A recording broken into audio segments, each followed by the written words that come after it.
بسم اللہ الرحمن الرحیم۔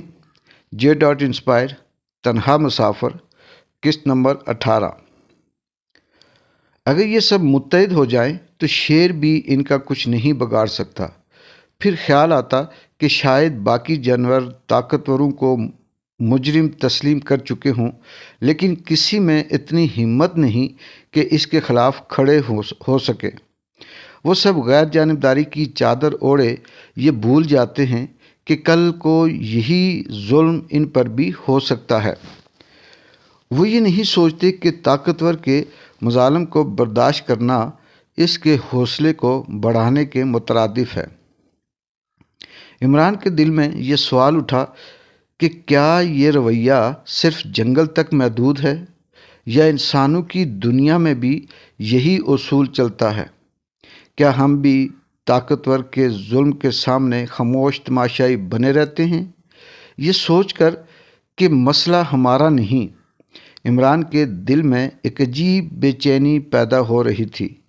وہ جانتا تھا کہ یہ رویہ نہ صرف کمزور کو مزید کمزور کرتا ہے بلکہ طاقتور کو بے قابو اور ناقابل تسخیر بنا دیتا ہے۔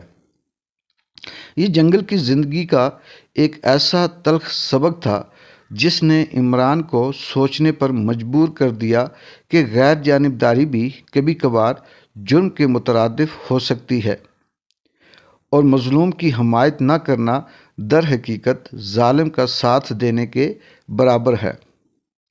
عمران ان ہی گہری سوچوں میں گم تھا جب اچانک اس کے کانوں میں پرندوں کی چہچہاہٹ کی مدھم آواز سنائی دی۔ وہ ایک لمحے کے لیے ٹھٹکا، جیسے کسی نے اسے خواب سے جگا دیا ہو۔ اس نے سر اٹھا کر چاروں طرف دیکھا، لیکن اندھیرے میں زیادہ کچھ دکھائی نہیں دیا۔ پھر وہ خود سے دھیرے دھیرے بولا، لگتا ہے صبح کا وقت قریب آ چکا ہے۔ پرندوں کی یہ آوازیں اسی بات کی گواہی دے رہی ہیں کہ رات اپنے انجام کو پہنچ رہی ہے۔ یہ خیال اس کے اندر ایک عجیب سی امید کی لہر لے آیا۔ رات کے اندھیرے، پر اسرار آوازوں اور جنگل کی عجیب حرکات نے جو بوجھ اس کے دل پر ڈال رکھا تھا، وہ جیسے پرندوں کی ان آوازوں کے ساتھ ہلکا ہونے لگا۔ عمران نے گہری سانس لی اور آسمان کی طرف دیکھا، جہاں رات کا سایہ پردہ ہلکا ہونے لگا تھا۔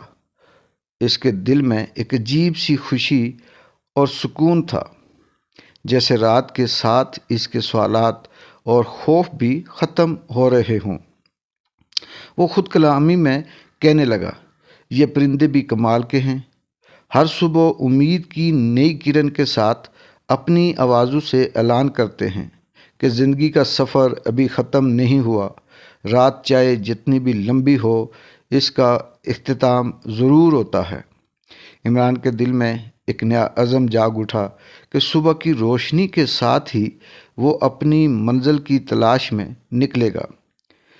اس کا دل بار بار یہ گواہی دے رہا تھا کہ وہ جلد ہی اس پر اسرار جنگل سے باہر نکلنے میں کامیاب ہو جائے گا۔